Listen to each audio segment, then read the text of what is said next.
Well, if it does come to armed conflict, how do Ukraine and Russia's military forces compare? The Russian army has 285,000 soldiers, more than 4 times as many soldiers as Ukraine's, with 64,750.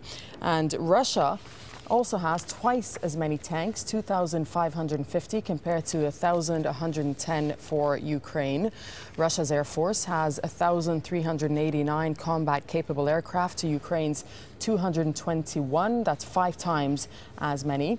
And when it comes to the Navy, Russia has 116 surface vessels to 11 for Ukraine and 64 submarines. Ukraine has 1. And while the number of personnel in Ukraine's Navy, including naval infantry, comes to 16,950, Russia can count on 150,000, of whom 11,000 are based in Crimea. Let's bring in defense analyst Crispian Cuss, who's joining us from London to talk about more of the military angle here.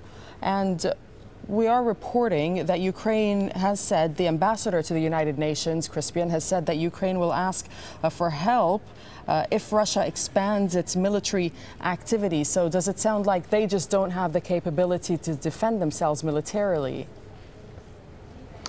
Well, it's not only is it equipment, not only the types of technology and the numbers, but it's also how willing you are to use it, what costs you're willing to accept. What you're willing to put your people through and how much you can trust your military.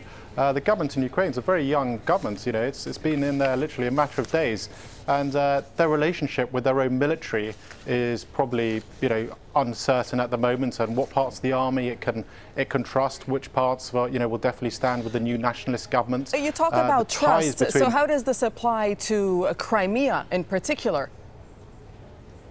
Well, Crimea is the home of the Black Sea Fleet, and for the Russians, when we're looking at the Russian relationship with Ukraine, it is based on 2 things. It's based on a deep cultural understanding of what it is to be Russian and their understanding of Ukraine and part of that Russianness, and it's also based on critical national infrastructure. The Russians will not let the Black Sea Fleet's port, the best port in the Black Sea, go. And that will be something they will not negotiate, or something they will not countenance, and they'll be prepared almost to use any level of force to maintain their hold over it.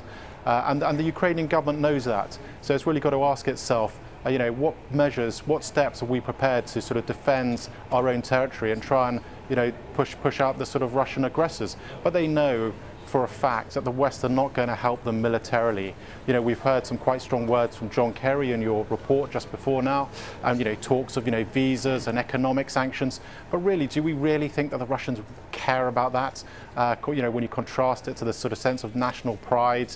So what you're saying then is the talk, right? So is what you're saying the talk that you're hearing from the United States, for example, as well as other Western powers, is just that talk, that they won't intervene?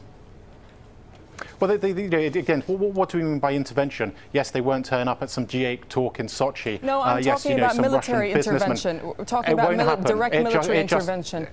It just will not happen. There is not the appetite there. There's not the platform to do it. And NATO or the US or whatever our allies are just not going to spend blood and money sorting out what is essentially a Ukrainian issue. There's a real understanding that while we might not like what the Russians do in their own backyard, it is their backyard, and any pressure we can put, any power we can push on them, it'll be soft power, it'll be economic and social, not militarily. So how do you see this? All right, I'm afraid I do apologize, but we'll leave it there for now. Crispian, thank you very much for joining us from London.